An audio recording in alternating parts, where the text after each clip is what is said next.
Every song carries a message. There's a reason why the lyrics were chosen. There's a reason why the music was composed or produced to complement the words or the pictures.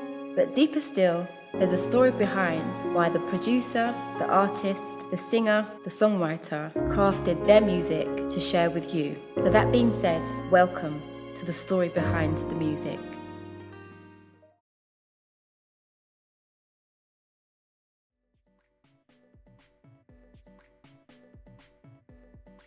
My name is Judith Denton, and I'm a singer, songwriter, social entrepreneur, and motivational speaker.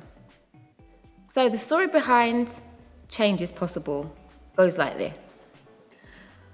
I grew up in foster care, and because of how I would feel about my journey, not intentionally, I was the one child in school that was always getting into trouble. I was being the distraction in the classroom, but not intentionally being this distraction in the classroom, just having fun, I would say it. Some teachers would disagree. And I would always sometimes get myself into fights, having fights. And I remember growing up and my foster mum saying to me, and I'm going to say it in the Jamaican accent, "Miss, never send your girl to school to beat up people picnic." Basically what she was saying, she didn't send me to school to go and have continuous fights. She sent me to school to get my education. And she wasn't happy that whilst I might have been getting my education, I was always getting myself into trouble as well. So in her frustration, she would say to me, "You're not going to come out to any good if you keep doing that." And some of the teachers would also kind of think, "Oh, Miss Judith Denton, what's going to happen to you if you continue down this road?" So I didn't really know how to manage my behaviour at that time. I was always being told, "Don't do," but there was no real guidance. No one really sat down and talked me through how I was feeling, why did I lash out, and I wasn't going and finding the fights. It was me just trying to stand up for myself, and it ended up turning into a fight. And that would cause me to get suspended from school. Nowadays they call it fixed term exclusions, but back then they called it suspension. And I didn't go to a unit at that time. My suspension would be spent at home, and then I'd be at home for 2 weeks and then back into school. And then it got to a point where the teachers didn't even want to have me in school during lunchtime. So at lunchtime I'd be sent home to keep me out of trouble, and then I'd come back after lunchtime. So you can see that it was a really troubled kind of kid that I was when I was growing up. And Mum would also say to me, "So when you leave school and you go on to college or anything else, if you don't stop fighting, you're going to end up getting into more trouble." And I was like, "Yeah, okay." Hearing her, but not really hearing her. Because I was saying to her, "Well, if anybody troubles me, I'm going to look after myself." And it wasn't her way for me to be looking after myself, but that's what I knew. I felt that I knew it was my survival technique that I was actually moving with at the time. So I remember going to college and being told by my peers at college that somebody wanted to fight me. And I was like, "Okay, well, I'm going to my lesson. I'm not fighting anyone. I'm going to go to my lesson." So I did. I went to my lesson. But then when I came back into the canteen, I was told, "Oh, so-and-so still wants to fight you." And I was like, "Okay, let's just quash this right now." But, peers, they can egg you on and make you feel like you have to do what they tell you to do, or they're jeering you on to do. And so I fell for that trap, "Oh, so they would say, 'Oh, so you think you can't win then?' Or you think, 'Oh, she's going to back you up.'" And I was like, "Okay, let me show you." And so I did. I ended up having a fight, and not long after that, I was arrested for having that fight, and I was charged with actual bodily harm. They call it ABH at the time. So it was very, very serious. I'm not proud of what happened. All I know is that I just saw red, and when you see red, it's a danger zone, but nobody pulled me off, and I didn't know how to stop what I was doing. So I was arrested and taken to the local police station. And the usual, they take your mugshot, They also take your fingerprints. And I must say as well, when they came to get me at home, my foster mum wasn't even at home at the time. And because her words were ringing in my ears when she said, if you don't stop, you're going to get into trouble, I told my grandma, who was at the home at the time, I said, don't call mum. Don't call her, I'll just go and then somehow I'll come back home when they've finished. But being in foster care, I had a social worker at the time. So when I got to the police station, I let the police officers know that I've got a social worker, and I gave them her name. They looked her up on the system, and she called my foster mum. And so my foster mum and my biological uncle came to the police station, and boy, did my mum let loose. She was not happy. She was really not happy with what had happened and where I was. She actually felt embarrassed as well, because she said it had been the first time that she'd ever been to a police station, and she, wanted to look after me the best that she could, and this is what I was doing, and not making her feel good about how she was trying to raise me the right way. And I felt really bad at that time. I felt so ashamed of what I'd done. And whilst I was actually in the police station, in a cell, no one around, I actually said to God, okay, God, I promise that I'll stop fighting as long as you help me get out of this. I don't want to have a criminal record. And I promise that I will do my best to somehow stop this fighting. So, in the police station, they questioned me with an appropriate adult being there. And then I was sent home. And then because the fight took place at college, I was also told that I couldn't come back to college until college had done their own internal hearing. So not only was I going to go to court because of the legal ramifications of what I did, the college also wanted to have their own hearing as well to find out, what happened, how did it start. So we went to the college hearing, I would say, and I attended, the girl attended, her mum attended, and also the police officers and my social worker, and also the principal and the assistant principal of the college at the time. So it was a packed room.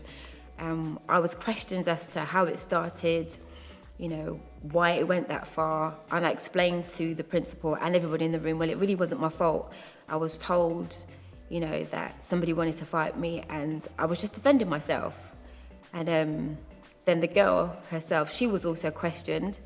And, surprisingly, she admitted as well that, she had also fell for the trap of saying to people, I can beat up Judith and watch what I'm going to do. And even as she was questioned, she went on to say, well, she's made a decision. And I sat there thinking, well, what decision have you made? And she turned to me and she said, well, I called the police this morning and I've dropped all the charges. I'm not pressing any charges, and you're not going to court. It's over. I'm quashing it today. So I was in shock. And I was like, what? And my mum was like, shut up your mouth. And I was like, okay, is this really happening? And I was really, pleased, because I thought, okay, God's kind of heard my prayer, because I didn't go to the girl and say, oh, you need to drop the charges or else. But she kind of took responsibility and said, okay, I was party to how this started and I want to end it today. And I was pleased with her decision, to the point that both of us asked the adults to leave the room and to let us have a discussion together. So as we discussed what was happening together, we both apologized and decided to go our separate ways. And that's how that ended. So fast forward to the Change is Possible track. It wasn't an intention for me to actually write it. I just remember sitting at home one day and thinking about my journey, and remembering what Mum said, that if I don't change, what my life would be like. And if I didn't change, and if I didn't stop the fighting, maybe I wouldn't be here today. Maybe I would be in prison. Maybe I would be dead. I don't know. But when I look at who I am today and the things that I'm achieving, and I believe that change is possible. And it wasn't just possible because of me alone. It was possible because I prayed, and I believe God heard my prayer. And then through that, I believe God also sent me people to help me change. People who sat down with me and saw my potential and said, well, what do you want to do with your life? And, People who said, okay, to get through all the issues or the turmoil that you're feeling, the anger that you're feeling because of why you're in care, we're going to sort that out as well. We're going to lay those to rest. We're going to talk about that and lay that to rest. We're going to get that out of you so that you can begin to focus and become the woman that you are today. So the lessons that I learned from the track Change is Possible, it means to me that change is possible when you're ready for that change. Change is possible also means to me that it is possible when you're ready for that change and you ask for the help will come. We use our faith to let us know that we can ask God to send the help, and He sends the right people to help us make change in our lives.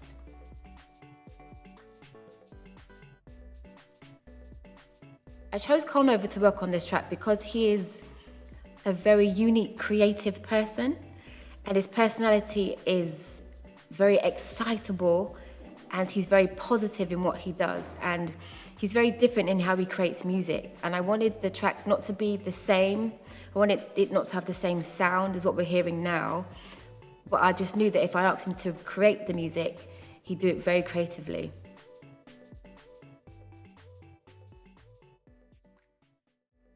Hello, my name is Karl Nova. I'm a hip-hop artist, a poet, an author, and also a broadcaster. What does change is possible mean to me? I mean, first of all, just going off the name, it's very important for us to know that change is possible, because sometimes in the world we live in, it doesn't look like things will ever change, and everything seems to be the same.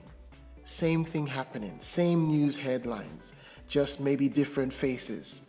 But it's very important to remember that change is possible. And not just that, it's the little things you're doing on a day-to-day basis that is adding up to the big change. Like I said in the lyrics of the song, Change is Possible, I said change is not just possible, it's inevitable. And we are living proof. I can tell you numerous things going on in my life right now. I don't want to go into too much detail, but to show that it's little things that happen that build up to the big change you're looking for. Because sometimes we're looking for the big event, the big moments, and those moments will come. But it's the little things you do.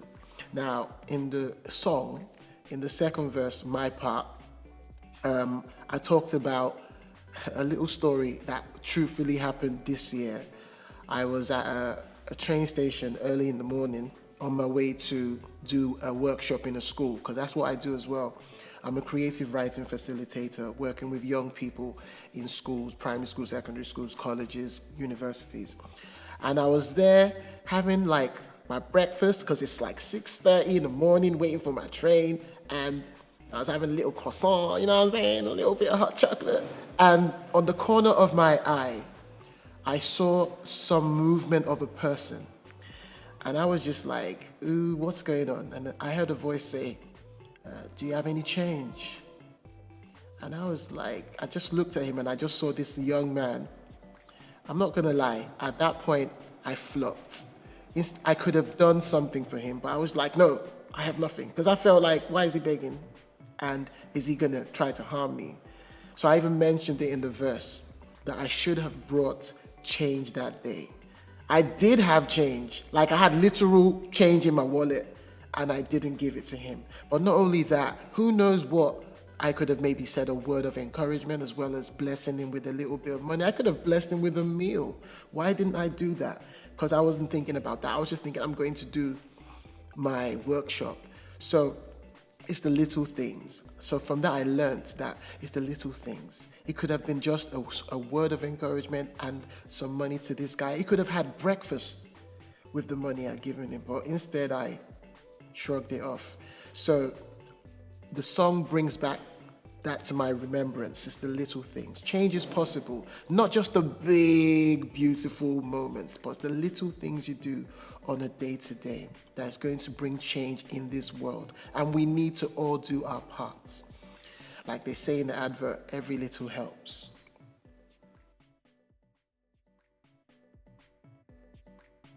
So the reason why I wrote Change is Possible and decided to express it through song, because as I was thinking about my journey, I felt really happy and wanted to celebrate And because of being able to sing, that's how the song naturally came to me, through the words and the lyrics and the sounds that I wanted to share with you, the audience. So enjoy the track.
I've heard change will come. I've been longing for change for so long. Change is constant, but the same things seem to remain, and it seems strange because suddenly things are rearranged. You realize it will never be the same again. Change is not just possible, it's inevitable. We are living proof. Now I've got myself together, moving forward through the good and through the bad. My dreams coming true daily as I work hard and do the best I can.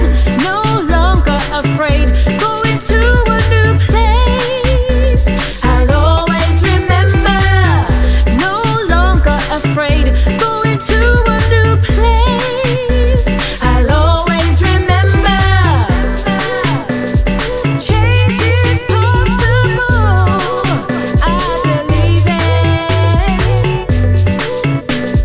Change is possible.